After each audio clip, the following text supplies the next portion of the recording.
Hello, good morning student. ये class 11 accountancy subject का class है, जिसमें कल हमने आपको इस चैप्टर का इंट्रोडक्शन और जर्नल एंट्री के बारे में मैंने आपको बता दिया था और इसका नोट्स भी बनवा दिया था कि जर्नल एंट्री किस तरीके से की जाती है, और ये भी बताया था कि कल हम न्यूमेरिकल क्वेश्चन का सॉल्यूशन तैयार करेंगे bye journal entry.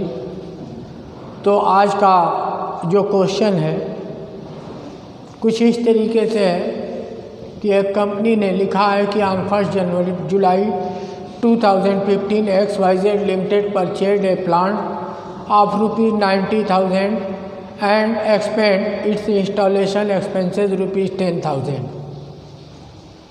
On 1 October 2017, a part of plant which was purchased on 1 July 2015 at ₹36,000 sold at ₹30,000, and a new plant purchased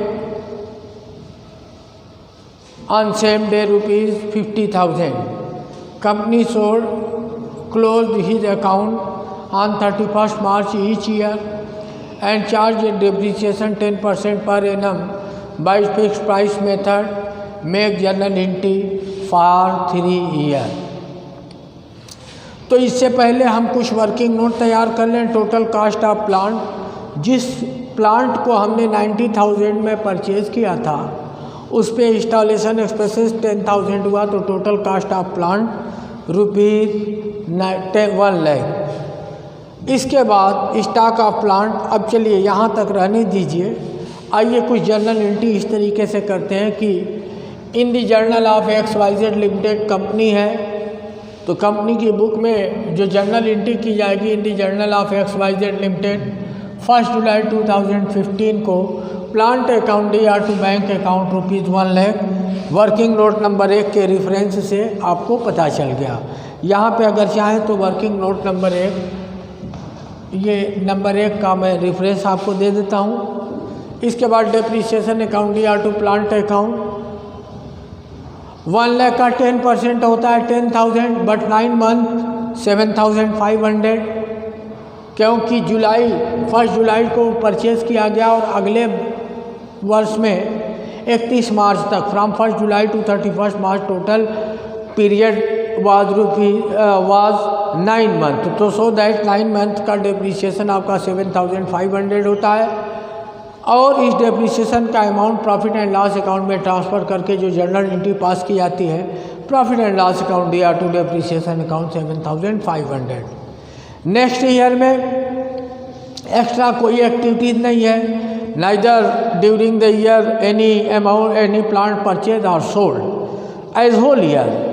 तो जो 1 लाख रुपये का प्लांट था पूरे साल में, उस पर लगने वाला डेप्रिसिएशन 31 मार्च 2017 में डेप्रिसिएशन अकाउंट या टू प्लांट अकाउंट 1 लाख रुपये, और फिर प्रॉफिट एंड लॉस अकाउंट या टू डेप्रिसिएशन 1 लाख रुपये।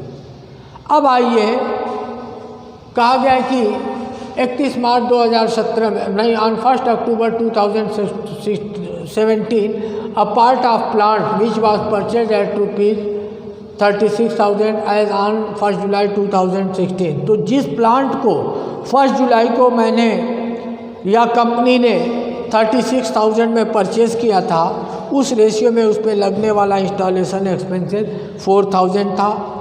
तो टोटल 4,000 कास्ट आपकी 40,000 हो गई। अब 40,000 पे फर्स्ट ईयर पे डेप्रिसिएशन निकाला जाए 9 मंथ पे, तो 3,000 हो गया। सेकेंड ईयर में 4,000, और थर्ड ईयर में अब आते हैं तो 1 अप्रैल से लेकर के और 1 अक्टूबर तक 6 महीने का डेप्रिसिएशन 2,000 रुपया हुआ। तो 40,000 minus 3,000 minus 4,000 minus 2,000 equal to 31,000। जिस दिन प्लांट को बेचना था उस दिन उसकी नेट वैल्यू 31,000 थी, but it was sold at ₹30,000। This problem is given in your question. ये this amount is given in your question. तो ये अमाउंट आपको दिया गया है 31,000 cost of plant, which was purchased on 1st July 2015.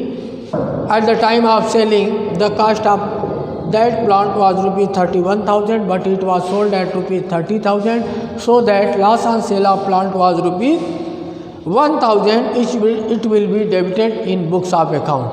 तो इसकी जर्नल एंट्री होगी। कल मैंने आपको सिचुएशनल जर्नल एंट्री नोट कराया था, वही केस अप्लाई यहाँ पे किया जाएगा।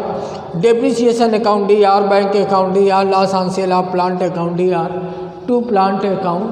आपका टोटल जो है 2,000, 30,000, 1,000, टोटल 33,000। अब देखिए, beginning of 3 year the cost of plant was rupees 33,000 and for 6 months depreciation 2,000. After charging 2,000 depreciation, the cost of plant at rupees 31,000 at the time of selling, but it was sold at rupees 30,000, so that the loss on sale of plant was rupees 1,000. It is debited in books of account. आगे चलते हैं। On same day, a new plant was purchased at rupees 50,000। देखिए, same day 1/10/2017, 1 October 2017 इसको cell किया। उसी दिन फिर 1 October 2017 में जो नया प्लांट परचेज किया गया 17 में, प्लांट अकाउंट या टू बैंक अकाउंट 15,000। अब इसके बाद 31 मार्च 2018 में हमारे पास 2 प्लांट हो गया, एक आज का प्लांट और दूसरा प्लांट जो 1 लाख रुपये का था, उसमें से 40,000 का प्लांट बेच दिया गया, तो उसमें से भी अभी 60,000 का प्लांट बचा हुआ है।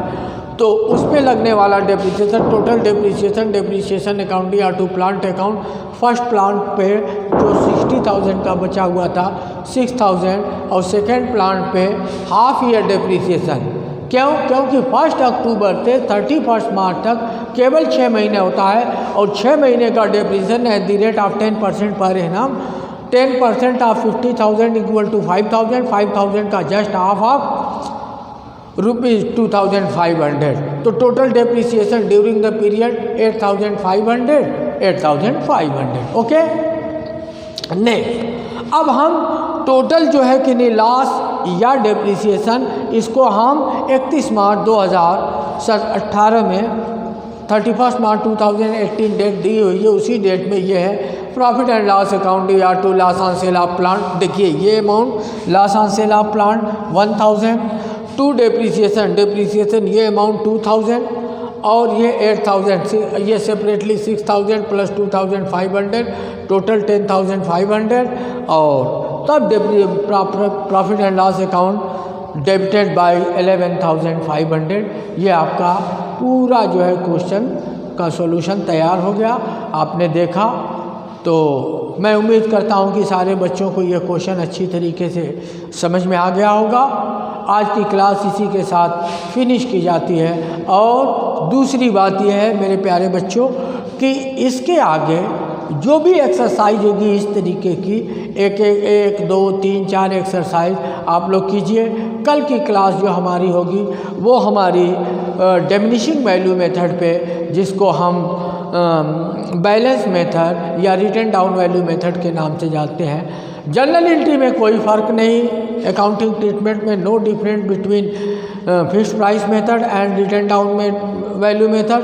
बस थोड़ा सा डिफरेंट उसमें यह है कि calculation of depreciation written down value में, यानी जिस टाइम पे जिस ईयर में डेप्रिसिएशन चार्ज किया जाता है उस साल के बैलेंस में किया जाएगा। कल इसके बारे में थोड़ा सा हम दोनों में डिफरेंट आपको बताएंगे कि फिक्स्ड प्राइस मेथड और डिमिनिशिंग मेथड में डेप्रिसिएशन और इसमें क्या डिफरेंट है, बेसिक डिफरेंट बताएंगे।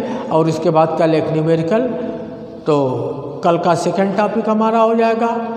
इसके बाद डे आफ्टर टुमारो हमारा एसेट डिस्पोजल या provision for depreciation account. 2, 3, 4 lecture में ये पूरा का पूरा डेप्रिसिएशन चैप्टर जो है कवर अप कर लिया जाएगा। आज की क्लास इन्हीं शब्दों के साथ हम फिनिश कर सकते हैं और उम्मीद करते हैं कि सारे बच्चों को ये सारा टॉपिक अच्छी तरीके से समझ में आ गया होगा।